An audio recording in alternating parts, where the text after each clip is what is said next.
O Opinião Pernambuco está voltando e hoje o tema é o futuro do emprego.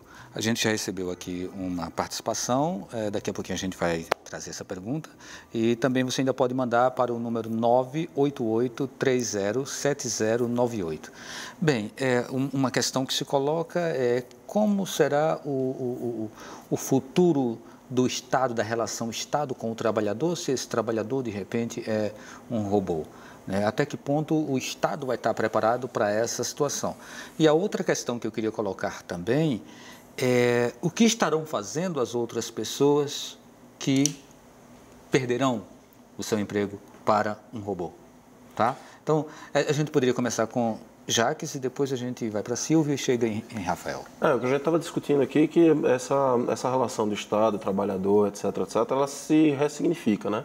Inclusive, estava citando aqui que existe uma moção da União Europeia, do Parlamento Europeu, de taxar robôs, considerar robôs, entre aspas, pessoas digitais ou pessoas artificiais. É assim que está no texto, para fins de previdência social. Ou seja, esses robôs trabalhariam e a partir do trabalho deles, ou sobre o lucro, ou sobre a receita da empresa onde ele está sendo utilizado, a criação de um imposto para criar um fundo para amparar essas pessoas que vão ter seu trabalho substituído. Quanto ao que essas outras pessoas ou que essas pessoas que estão tendo seu trabalho substituído vão fazer, ou o que reserva outros tipos de trabalho, bem, o que a gente estava dizendo aqui, outros trabalhos vão ser criados. Trabalhos, inclusive, que a gente sequer consegue imaginar. Coisas que a gente não tem a mínima ideia. E, aliás, boa parte desses trabalhos, talvez 50%, 60%, 70% desses trabalhos, sequer a gente imaginou. Mas nós temos um passivo aí de pessoas que foram preparadas para os trabalhos mais tradicionais, mais convencionais, né? Sim. E temos uma geração que está chegando e que pode ser a geração que vai aproveitar essas oportunidades. Alguns países têm conversado sobre o conceito de UBI, Universal Basic Income, ou uma receita, um recurso básico universal. Países como Finlândia, Suécia, já pagam para você 800 euros, 1.000 euros, sem você fazer nada. Simplesmente a riqueza gerada naquele país ele é redistribuída para aquelas pessoas. É uma iniciativa que tem feito sentido em alguns casos, casos, mas não resolve o problema. Não resolve o problema. Silvio, retomando aquelas questões que a gente levantou. Aqui a gente tem dois problemas andando ao mesmo tempo, né?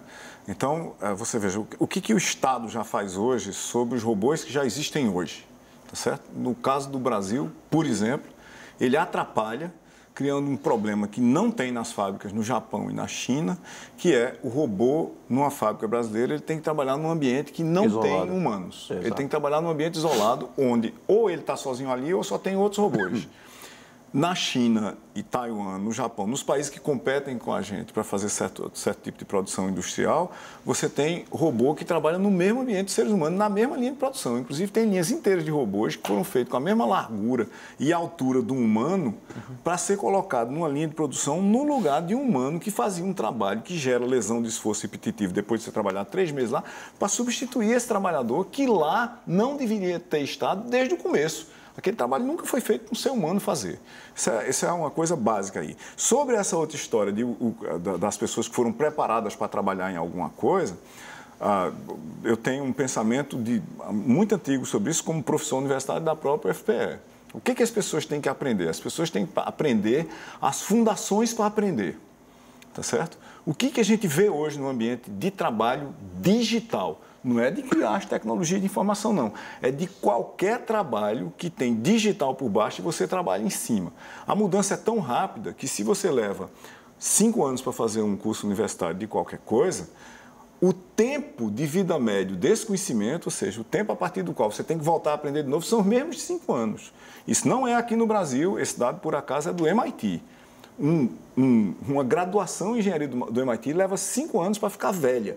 E as pessoas trocam, em média, de emprego. Por exemplo, na minha área, que é tecnologia de informação, nos lugares mais agitados, uma vez a cada 2 anos e meio. Tá certo? Então, como que fica essa história toda? Para mim é o seguinte, se você está fazendo alguma coisa e você chegou em 2 fins de semana, ou seja, você chegou na segunda sexta-feira seguida no seu trabalho e você não aprendeu nada, peça demissão por justa causa, porque aquele trabalho está lhe tornando incompetente. Se você sair dali há 50 semanas, um ano, você provavelmente não vai conseguir uma nova colocação no mercado. Um trabalho de futuro deveria ser uma escola onde eu aprendo coisa nova o tempo todo, porque senão eu estou me descapacitando. Isso vai pedir uma mexida radical também em todas as grades curriculares, né? Todas as ideias de cursos que nós temos aí. Você tem uma profissão a vida toda, isso acabou. Vamos ter que o tempo inteiro estar adaptando às novidades. Nós temos que ser ensináveis, disponíveis para aprender o novo e partir para alternativas, para novidades. Não é nem que vai ficar 30 anos, 40 anos no mesmo emprego para se aposentar e viver mais 30 às custas de quem? Né? Porque sequer natalidade tem suficiente para poder manter os idosos. O Brasil, como país, é em desenvolvimento, não é dos mais ricos do mundo, claro. Já agora, em 2030, teremos nascimentos idosos no mesmo nível. Quer dizer, quem vai sustentar os idosos daqui a 20 anos se não está nascendo jovem? Tem um comentário aqui de João Vitor Menezes. Ele é estudante de engenharia civil.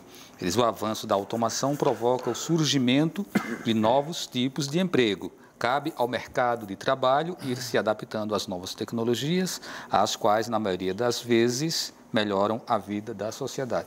Acho que ele corrobora com o que vocês estão trazendo para cá. Né? Jacques, tem outras profissões, como, por exemplo, a profissão do campo, né? Quando a gente chega no agronegócio, inclusive o próprio conceito de agronegócio, ele já se aproxima muito mais de uma coisa modernizada do que aquele modelo arcaico lá de antigamente, onde se trabalhava com formas bem artesanais, no cabo da enxada. No campo, na agricultura, né, que a gente vai precisar alimentar bilhões de pessoas, continuar alimentando bilhões de pessoas. Isso já é uma realidade. Essa automação ela já substitui em grande quantidade a mão de obra do trabalhador. Já há muito tempo, particularmente aqui no Brasil. Basicamente que você tem fazendas, essas grandes fazendas no Mato Grosso, etc., soja, basicamente um monte de máquina. E uma máquina, por vezes, operada por uma pessoa, fazendo o trabalho do que era antes 100, 200 pessoas. Uma máquina operada por ninguém agora. E agora uma máquina operada por ninguém. Controlada por satélite. E alimenta energia, não é? Alimento é energia. Quer dizer, indispensável. Mas veja, só botando aqui a minha ideia nessa história, se você olhar na era pré-revolução industrial, e se a gente for, por exemplo, para 1500, né, 90 e tantos % da população do planeta trabalhava no campo para plantar alimento, inclusive para a sua sobrevivência própria. 90%. 90%. No mundo.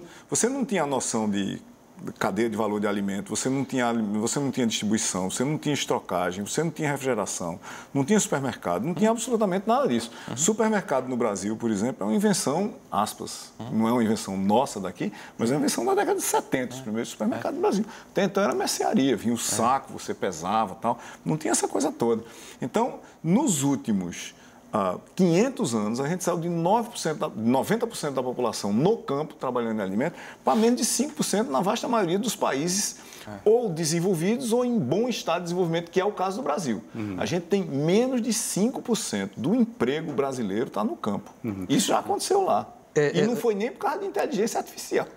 O programa está quase terminando. Eu não queria deixar de trazer também a questão da carreira proteana, né? Esse novo conceito que está surgindo aí, de você não necessariamente trabalhar nesses modelos clássicos e você poder fazer sua carreira de uma forma diferente, ou você trabalhar em casa. Enfim, como é que fica essa questão, essa nova relação com a questão da legislação? Para o direito, a minha geração, há 30 anos, beneficiou-se, digamos assim, dos concursos. Constituição, concursos, bons salários. E hoje eu tenho meus alunos com 20 anos que querem a vida que eu tenho, do concurso, estabilidade para sempre. Isso acabou. Não é?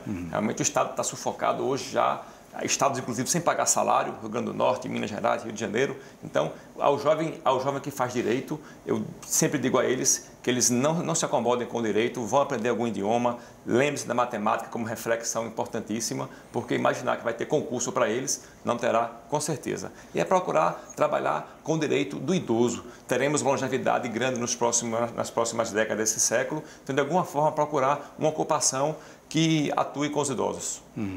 Certo, a gente está chegando ao final. Queria agradecer a participação de vocês, né? Infelizmente o tempo é muito rapidinho. Silvio, muito obrigado. Prazer. Obrigado. Até mais. Jacques, obrigado. Sempre Rafael. prazer estar aqui. Só lembrando também que Rafael está com um livro aí na internet, um e-book, né? Desenvolvimento Disruptivo. Então, a partir do mês de fevereiro, ele já começou a circular. A gente agradece a participação de todos. Tenham uma boa noite e até o próximo programa.